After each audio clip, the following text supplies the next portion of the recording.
जय हिंद दोस्तों, मेरा नाम है अनिरुद्ध और मैं आप सभी का वेलकम करता हूं करियर विल आईएएस पर। दोस्तों, ये न्यूज़ तो आपने सुन ही ली होगी कि पहला क्रूड वेसल इंडिया आने वाला स्ट्रेट ऑफ हॉर्मूज के माध्यम से वो इंडिया के मुंबई पोर्ट पे पहुंच चुका है। ये वाला जो क्रूड वेसल था ये सऊदी के पोर्ट से निकला था और कल ये वाला जो वेसल था ये मुंबई पोर्ट तक पहुंच चुका है। लेकिन दोस्तों, इसके बाद कुछ बहुत ही इंटरेस्टिंग डेवलपमेंट्स देखने को मिली, बिकॉज कल रात को हमारे प्राइम मिनिस्टर श्री नरेंद्र मोदी जी के द्वारा डायरेक्टली ईरान के प्रेसिडेंट के साथ बातचीत करी गई। और उसके बाद दोस्तों अब डेवलपमेंट सामने आ रही है कि अब जो वहां पे 28 मर्चेंट वेसल्स थी जो कि बेसिकली स्ट्रेट ऑफ हॉर्मूज के अंदर अटकी हुई थी, उनकी सेफ पैसेज को लेकर भी इंडिया ने ईरान के साथ बातचीत को कर लिया है। आप लोग यहां पे देख सकते हैं, खबर आज मॉर्निंग में सामने आई है, न्यूज़ 18 ने इसको कवर किया है। और दोस्तों, ये वाली जो पर्टिकुलर खबर है ये पहले भी हमें देखने को मिल चुकी थी, मतलब कि ये कल 12 मार्च को भी इसका जिक्र किया गया था। लेकिन इस चीज़ की कंफर्मेशन हमें तभी देखने को मिली वंस पीएम मोदी ने ईरान के प्रेसिडेंट के साथ बातचीत करी। और अब ये ऑलमोस्ट सुनिश्चित हो चुका है कि ये वाली जो मर्चेंट वेसल्स हैं जिनके अंदर बाय द वे अगेन हमें क्रूड ऑयल देखने को मिलता है, ये वाली वेसल्स भी अब स्ट्रेट ऑफ हॉर्मूज के माध्यम से इंडिया की तरफ सेफली और आसानी से पास कर पाएंगी। आप यहाँ पे देख सकते हैं ये डेवलपमेंट्स हमें कल ही देखने को मिली। Some ships allowed to pass Hormuz, PM Modi speaks to Iran president. और यहाँ पर भी आप देख सकते हैं, यहाँ पर 28 मर्चेंट वेसल्स को हॉर्मूज के थ्रू निकलने के लिए जो सेफ पैसेज का एक तरीके से बातचीत है वो यहाँ पर हो चुकी है। इसकी क्या डिटेल्स हैं, कहाँ कहाँ पे ये वेसल्स लोकेटेड हैं, वो वाली डिटेल्स भी सामने आई हैं। इन वेसल्स में कितने इंडिया के हमारे कर्मचारी हैं, वो सारी की सारी डिटेल सामने आई हैं। वो सब कुछ मैं आपको आगे चल करके बताऊंगा।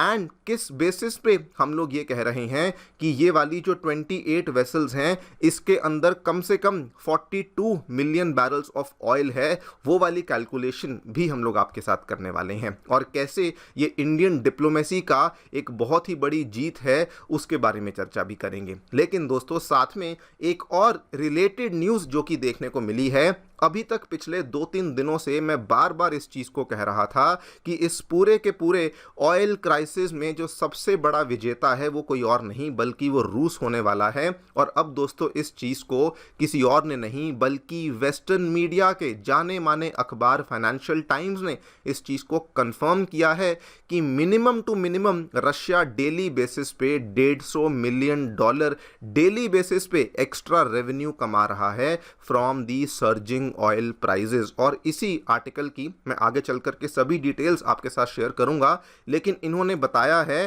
कि अगर सिंपल कैलकुलेशन भी कर ली जाए तो रशिया मिनिमम टू मिनिमम इस पूरे महीने में, केवल मार्च महीने के अंदर अंदर $4.5 बिलियन का एक्स्ट्रा ऑयल रेवेन्यू यहां पे कमा लेगा। आर्टिकल में क्या है मैं सब कुछ आपको बताऊंगा, लेकिन let me just remind you, मैंने ये सेम चीज की बातचीत अपनी इस वीडियो में करी थी जो कि एक दिन पहले मैंने रिलीज करवाई थी। और उस सेम वीडियो में मैंने आपके लिए एक एस्टिमेटेड कैलकुलेशन करके दिखाई थी। मैंने कहा था कि मैक्स टू मैक्स रशिया जो है वो $7.6 बिलियन एक्स्ट्रा कमा सकता है। लेकिन कंजर्वेटिव बेसिस पे भी मैंने कैलकुलेशन करके दिखाई थी कि अगर 130 मिलियन बैरल्स का रशियन क्रूड भी यहां पे मान के चलें जो कि फिलहाल ओपन सीज में लोकेटेड है, अगर वो वाला तेल भी रशिया यहां पे बेच देता है, कंसिडरिंग कि जितना प्रीमियम रशिया यहां पे चार्ज कर रहा है, रशिया इजीली 4 to 4.5 बिलियन का जैकपॉट हिट करने वाला है। और अब दोस्तों, वो सेम चीज को यहां पे फाइनेंशियल टाइम्स के द्वारा भी कंफर्म किया गया है। दोनों ही चीजों के बारे में चर्चा करेंगे, क्या यहां पे भारत को लेके हुआ है, इन शिप्स की लोकेशंस क्या है, how this is a win for Indian diplomacy and energy security को कैसे बूस्ट मिलने वाला है। रशिया को लेके जो डेवलपमेंट्स आई हैं इस आर्टिकल में इंडिया को लेकर भी एक डेटा पॉइंट शेयर किया गया है, वो भी आपके साथ में शेयर करूंगा। आइए शुरू करते हैं मेरे साथ। मेरा नाम है अनिरुद्ध। यदि आप लोग हमें फॉलो करना चाहते हैं तो दिए गए टेलीग्राम चैनल के माध्यम से ऐसा कर सकते हैं। All right, directly coming to the news, क्या देखने मिला है दोस्तों, स्ट्रेट ऑफ हॉर्मूज में चल रहे संकट की वजह से न्यू दिल्ली के द्वारा, आप सभी को मालूम होगा, ईरान के साथ finally high level diplomatic engagement को लॉन्च कर दिया गया था। सबसे पहले तो परसों रात को हमने देखा कि डॉक्टर एस जयशंकर जी ने बातचीत को ओपन किया ईरान के फॉरेन मिनिस्टर अरागची के साथ। जैसे ही हुआ उसके बाद हमने ये वाली डेवलपमेंट को देखा कि पहली क्रूड वेसल जो कि स्ट्रेट ऑफ होर्मुज में बहुत दिनों से अटकी हुई थी, वो सऊदी के रास तनूरा पोर्ट से निकली और अल्टीमेटली हमारे मुंबई पोर्ट पे पहुंच जाती है। ये वेसल भी अपने आप में अच्छी खासी बड़ी वेसल थी। क्यों? बिकॉज ये लाइबेरिया फ्लैग्ड एक सुएज मैक्स वेसल थी। और आपको बता दूं, सुएज मैक्स वाले जो क्रूड वेसल्स होते हैं इसमें मिनिमम टू मिनिमम 8 लाख और मैक्सिमम टू मैक्सिमम 10 लाख के हमें क्रूड ऑयल के बैरल्स देखने को मिलते हैं। यानी कि इतना तेल तो भारत पहुंच चुका है, ये चीज़ तो हम लोग यहाँ पे क्लियर कर चुके हैं। लेकिन उसके बाद क्या देखने को मिला, और ये थोड़ा ध्यान से सुनिएगा। कल रात को दोस्तों पीएम मोदी ने बातचीत करी ईरान के प्रेसिडेंट के साथ। ये वाली बातचीत जब हुई तो दोनों ही तरफ से जो स्टेटमेंट्स आए वो थोड़े से क्लियर कम थे, या फिर ये कह लीजिए कि वो स्टेटमेंट्स ऐसे थे जो थोड़े डिप्लोमेटिक स्टेटमेंट्स थे। जैसे ही ये बातचीत हुई, सबसे पहले पीएम मोदी का ट्वीट आपको दिखाता हूँ। इन्होंने बताया कि मेरी बातचीत हो गई है ईरान के प्रेसिडेंट डॉक्टर पेजेश्किन के साथ और हमने जो वहाँ पे सीरियस सिचुएशन चल रही है उसको डिस्कस कर लिया है वगैरह वगैरह। लेकिन इन्होंने इनकी थर्ड लाइन में क्या लिखा, इन्होंने कहा safety and security of Indian nationals along with need for unhindered transit of goods and energy, ये इंडिया के लिए टॉप प्रायोरिटीज़ हैं। यानी कि इस चीज़ का कोई जिक्र नहीं किया गया कि इंडिया को यहाँ पे फ्रीली आने दिया जाएगा, लेकिन कहा कि ये हमारी टॉप प्रायोरिटी है कि वहाँ पे जो भी चीज़ें फंसी हुई हैं वो वहाँ से निकलनी चाहिए। उसके बाद अगर आप देखें, ईरान के डेप्यूटी फॉरेन मिनिस्टर मजीद तख्त, इन्होंने भी सेम चीज़ को कहा कि स्ट्रेट ऑफ होर्मुज कुछ कंट्रीज़ के लिए ओपन है। और उसके बाद इन्होंने एक और स्टेटमेंट दिया जिससे थोड़ी क्लैरिटी मिली कि कुछ कंट्रीज़ ने ऑलरेडी हमारे साथ बातचीत कर ली है about passing the strait and we have cooperated with them. और दोस्तों यहाँ से इवन दो किसी के भी द्वारा क्लियर कट नहीं बोला गया, वो क्यों नहीं बोला गया वो भी आप समझ चुके होंगे, बिकॉज उस केस में शायद यहाँ पे सवाल उठ सकते थे कि इंडिया को क्यों दिया या फिर इंडिया ने ऐसा क्यों किया। लेकिन डिप्लोमेटिकली इस चीज को कंफर्मेशन दे दी गई कि कुछ कंट्रीज के साथ हमारी बातचीत हो चुकी है। नरेंद्र मोदी जी ने कहा कि हमने अपनी जो रिक्वायरमेंट्स हैं उनको बता दी हैं। और दोस्तों it is not a share coincidence, because जैसे ही ये हुआ उसके बाद आज मॉर्निंग में खबर सामने आती है कि इंडिया जो है वो ऑलरेडी बातचीत कर रहा है ईरान के साथ कि 28 मर्चेंट वेसल्स जो कि होर्मुज में फंसी हुई हैं उनको वहां से निकलने की इजाजत दी जाएगी। आप यहाँ पे देखिए, around 28 Indian merchant vessels operating near the straight, उनको मॉनिटर किया जा रहा है और उनकी सेफ नेविगेशन को अलाउ किया जा रहा है। इसके क्या फायदे होने वाले हैं? सबसे पहले तो एनर्जी शिपमेंट्स जो इंडिया की तरफ आएंगी they will not be blocked. Number 2, जो टैंकर्स यहाँ पे क्रूड ऑयल और गैस को लेकर आ रहे हैं they can continue their journey towards the Indian ports. इनकी लोकेशन भी सामने आई है, आपको बता दूं, बताया गया है 28 इंडियन फ्लैग्ड वेसल्स हैं जो कि फिलहाल पर्शियन गल्फ में ऑपरेट कर रही हैं।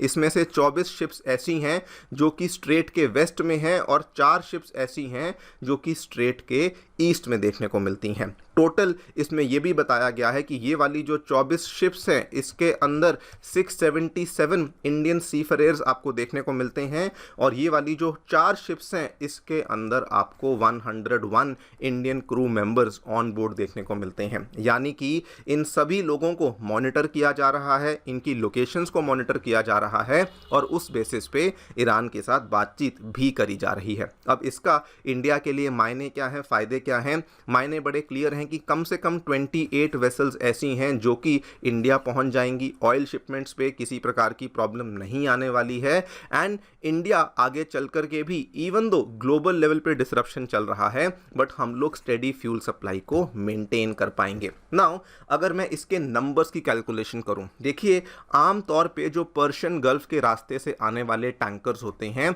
वो 3 तरह के टैंकर्स होते हैं, बल्कि मेजॉरिटी बेसिस पे तो वो केवल 2 तरह के ही होते हैं। एक होते हैं VLCC very large crude carriers जिनकी एक टैंकर की कैपेसिटी 2 मिलियन बैरल्स की होती है, या फिर होते हैं सुएज मैक्स टैंकर्स जिनकी एक टैंकर की कैपेसिटी 1 मिलियन बैरल होती है।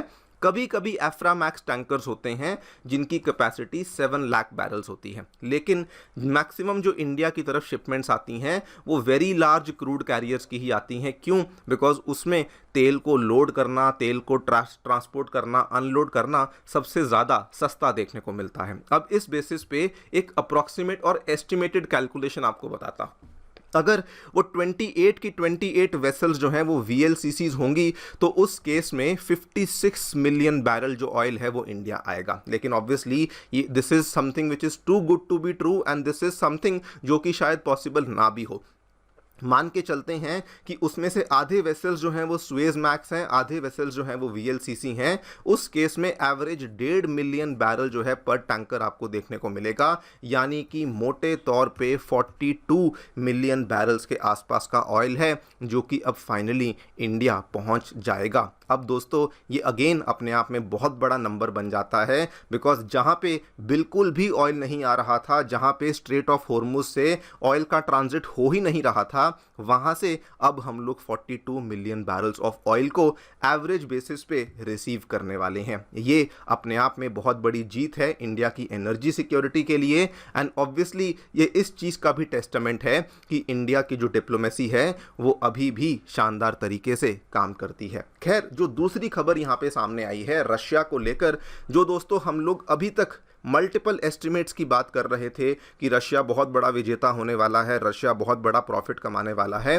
वो चीज़ कंफर्म हो चुकी है। फाइनेंशियल टाइम्स ने इस चीज़ को कंफर्म किया कि डेली बेसिस पे रशिया $150 मिलियन का एक्स्ट्रा रेवेन्यू अर्न कर रहा है। इन्होंने एस्टिमेट बताया है कि अभी तक अगर आप देखें तो 1.3 से लेके 1.9 बिलियन डॉलर का एक्स्ट्रा तो वो ऑलरेडी कमा चुके हैं। और ये वाला जो एस्टिमेट है ये केवल रशियन गवर्नमेंट ने कमाया है। इन्होंने ऐसा इसलिए बताया कि देखिए जो रशिया के टोटल एक्सपोर्टर्स हैं उन्होंने तो ज़्यादा पैसा कमाया है, लेकिन चूंकि रशियन गवर्नमेंट उसमें बहुत बड़ा टैक्स लगाती है तो केवल रशिया की गवर्नमेंट के द्वारा इतना पैसा यहाँ पे कमा लिया गया है। अगर आप टोटल यहाँ पे रशिया के एक्सपोर्टर्स की अमाउंट देखें तो ये ऑलमोस्ट यहाँ पे 2 गुना देखने को मिल जाती है। खैर, आर्टिकल ये बताता है कि अभी तो महीना केवल शुरू हुआ है, पोटेंशियल अर्निंग जो रशिया के लिए होने वाली है, केवल गवर्नमेंट की बात कर रहा हूँ, वो अप्रॉक्सीमेटली 3.3 से लेकर 4.9 बिलियन डॉलर के आसपास की होने वाली है। और वो इसलिए